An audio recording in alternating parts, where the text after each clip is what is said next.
Namaste. Welcome to Jack Colley's Black Book. This is episode 52, the day before Thanksgiving of 2024. And about a week ago, I lost a friend. And he wasn't a friend in the sense that we didn't hang out and we didn't share space necessarily, at least personal space where we could talk. But he was an author that I read his works and I would go hear him speak. And he's one of these individuals that you grow close to. And as you get to know them, they become almost a part of who you are, to the point that you can almost hear what they would say in certain circumstances.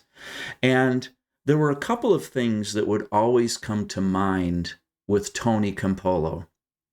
And one of those things was his statement that he would make in front of groups of people. And I absolutely love this. He would get up in front of groups of people, and he had this way of doing certain things that kind of ruffled feathers, kind of got people's attention. And he would say to these groups of people, he would say, "You don't give a shit about starvation. You're more concerned that I just said shit in your church." It was something like that. And maybe it wasn't a church, but I saw him speak at a couple different churches. And he was making this point, obviously making this point, that sometimes in different faith traditions, we have very pithy expectations of ourselves, that somehow Christianity exists so that, people would not say shit. And, the point being that, let's focus our attention on bigger things than what the most recent four-letter word is. So that was one of the things that he would say that it just kind of stuck in my mind. And I'd always hear things from people and be like, yeah, okay, you obviously care about that, but don't you think there's bigger things to worry about than, whether somebody's saying shit or fuck or whatever. And then the other thing that he did that I really liked, and this was his book, this was a life-changing book for me. And it's going to be dated, so if you choose to read it, it's going to be dated, but it's "The Kingdom of God is a Party." And this has impacted the way that I live my life, because I enjoy throwing parties. I enjoy inviting people into my home. For the most part, everybody's invited into my home. I invite people I know. It's just something that is important to me, to share space with people and to say, let's get together and just keep the world outside of these four walls and just have fun together and celebrate life. I think that that's really important. And he opens this book, I believe it was opening. I wish I would have reread it, but I haven't, I may reread the book, I'm not sure. But one of the stories he recalls is, I believe his family and him, or maybe it was just him, went to Hawaii, and they were at a diner or something like that, or a coffee shop, and a prostitute came in, and the prostitute was just, I don't know if she was having a rough night, but somehow it came to light that this was a prostitute. And Tony Campolo, in what I'm going to say is true Christian form, which is welcoming the prostitute without judgment and saying, "Come and sit down." But somehow it came out that it was the prostitute's birthday. And he had a name for her. It was like Edith. It was some sort of if I remember correctly, it was like this 50s name. I don't know. There's like this 1950s female name. And he decided to order a cake and have a birthday party for this prostitute in Hawaii. And that launches his book into this, his essay, or his, I can't think of the word, but his argument, if you will, that the kingdom of God is ultimately about creating heaven in spaces of hell. And I think about that with respect to the Christmas story. And this, to me, gets back to this moment in time, this second in time, when the angels show up. Jesus is in the manger scene. Jesus is in the manger. And here's what I thought. Here's how I want to push this, because to me, sometimes Christianity, the Christian faith, sometimes uses hyperbole. And so you have these other religions where you have gods showing up on this level, and then you have, what's going on at this level. And it seems to me that the Christmas story like pushes those two things, pushes those two boundaries. So you have God showing up as an avatar in certain religions, and you have, this is the expression of the avatar. And I should probably put it this way. So this is the God, and this is the expression of the God. And it seems like Christianity does this. Christianity like uses hyperbole in the Christmas story and says, okay, not only are we going to take an aspect of God and incarnate it into a God, whether it's a Hindu God or Muslim, whatever religion, Buddha, whatever you want to consider it, Christianity says, no, let's take all of God and put God into an infant. It's like hyperbole is used to draw attention to this moment in the Christian story where all the angelic beings, all of the earth, just fall down prostrate and pause and say, this is new life right here. That just gives me chills. I absolutely love that vision. It's why I have manger scenes upstairs. I just really like that visual. And to me, this is what has so touched me this season, especially, is I feel like more than ever I need to be focused on the Christ.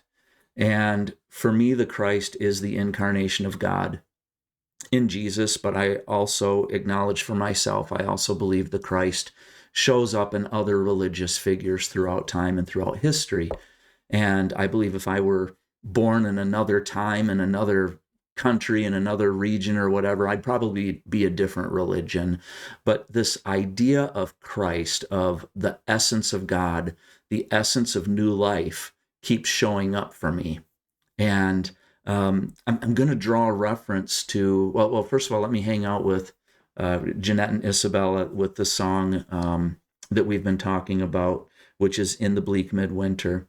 There's a phrase in there, and you can hear my voice crack, and I wasn't going to draw attention to this, but I thought, why not? I think it's okay. But there's a phrase when I was recording this song near the end, and it's when Christ comes to reign. In other words, when the full, when Christ is fully known, when Christ is fully revealed, fully comes in control, whatever that might look like, I don't know, but there's something really incredible about that phrase, when Christ comes to reign. And when I was recording it, I was having a difficult time getting past that. And it got to the point where my voice would crack, and other times I would cry because I long for that in our world.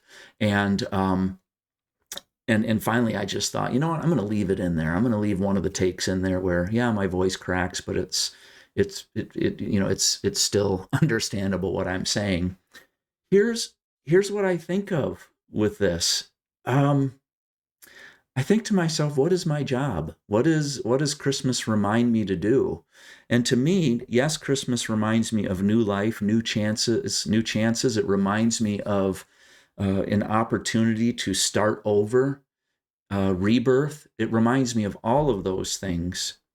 And all of this leads me to say to myself, I need to be a good human being. I need to treat people well. I need to invite people into my home. I need to treat the prostitutes with kindness, like Tony Campolo. I need to celebrate with them. I need to engage with them on an equal level. And all of this stuff, I need to be the best human being that I can possibly be. But here's the paradox, I think, of Christianity, and I keep working through this, and so I'm going to leave it at this, I think. But here's the paradox of Christianity is the more I continue to work on being a good man and a good human being, I think the more I realize how far I've fallen short of being perfect. And so there's this interesting paradox, I think, in the Christian faith where it's like, We have to be good human beings. We have to have new life. We have to give people fresh starts. But at the same time, we have to recognize that it's never going to be good enough. And at some point, we still have to rely on grace, on something to make up the difference. And I explore this in another one of my songs. And I'm going to show you the album cover. So this is the album She Violently Plants a Lotus. And I have a song on here called My Prayer. And I encourage you to give it a listen. And my prayer is, it's typical me. It's not solid. It's going back and forth. It's playing with things. It's just being raw and honest about where I'm at. And I just want to read this to you because this to me is where the Christmas story has kind of led me to land right now at this point, which, like I said, might change in 10 minutes from now. You just never know. But I asked this question in one of the final verses. I'm going to read it to you. Did my life send out ripples or waves? Did I move one grain of sand? Did I wear down mountains into shore? But I still have nothing to bring, so I throw myself down at your feet. So it's this idea that as much as I try to be good, when my final autumn, when my final winter comes, I'll have no other option that I can tell other than to just throw myself down and say, I'm ready for the next experience. I trust. I have no other option but just to trust. And then one of the final verses is this, because one of the things I try to do is I try to reclaim some of the figures and some of the symbolism that I grew up with that has had to take on new meaning because it has to grow. And so I end with this. I say, I believe in the old rugged cross, in the stories told by old redeemed and broken souls. Please help me to believe that my Jesus walks with me. He walks with me and talks with me in my garden full of snakes. And so I had AI develop this image of the Garden of Eden with snakes.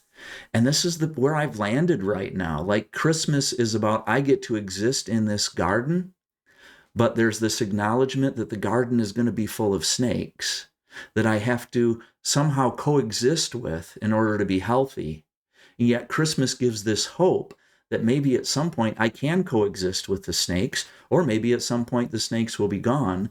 But regardless of how you look at it, at some point I need to face my final winter. And I'm going to have a hard time saying goodbye to this earth. And I don't know what's in the next life, but I know that there's plenty of symbolism, especially in the Christmas story, to know that life can only get better on the other side. And I trust that process. And so maybe my salvation at this point is that I'm going to be the best human being that I can be. I'm going to be happy. I'm going to try to create heaven where there's hell. I'm going to try to be positive. I'm going to try to lift people up. I'm going to try to do all of that with the understanding that when I actually die, the last thing in the world I'm going to be able to do is say, hey, God, here I am. Look at all the good that I did.